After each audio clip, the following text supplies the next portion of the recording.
आज शिवभोजन थाळी ही जी काही 2019मध्ये सुरू झालेली होती. आता आपल्याला काही सोशल मीडियाच्या माध्यमातून बातम्या ऐकायला मिळतात, वाचायला मिळतात. तर जोपर्यंत असला कुठलाही निर्णय होत नसतो, तोपर्यंत कोणी त्याच्यावर विश्वास ठेवू नये. आणि त्याच्या बाबतीमधले योग्य ते निर्णय या सर्व आज शिवभोजन थाळीचे जेवढे आमचे केंद्र आहे, त्या सगळ्या लोकांनी मागणी केलेली आहे, की इथं योग्यरित्या रेकॉर्ड तपासलं जातंय.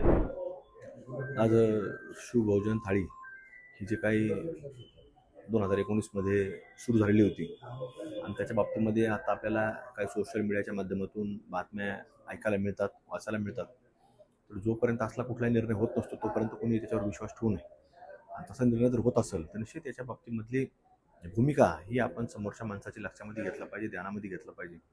आणि त्याच्या बाबतीमधले योग्य ते निर्णय या सर्व आज शिवभोजन थाळीचे जेवढे आमचे केंद्र आहे, त्या सगळ्या लोकांनी मागणी केलेली आहे, की इथं योग्यरित्या रेकॉर्ड तपासलं जातं आहे, योग्यरित्या सर्वांची कोण या ठिकाणी त्याचा लाभार्थी आहे, हे देखील तपासलं जातं आहे. आणि मग त्याच्या अनुषंगानं आपल्याला कुठं कशा पद्धतीने नियोजन करायचं, आणि त्या सुरू कशा ठेवता येईल याच्या बाबतीतली योग्य भूमिका आणि मागणी ही अजितदादांपर्यंत, राज्याचे मुख्यमंत्री देवेंद्र फडणवीस साहेबांपर्यंत पोहोचण्याचं काम हे आपल्या इथून अहिल्यानगर शहरामधून केलं जाईल, अशी एक खात्री आमच्या सर्व शिवभोजन जे काही चालक आहेत त्यांना या ठिकाणी व्यक्त करतो.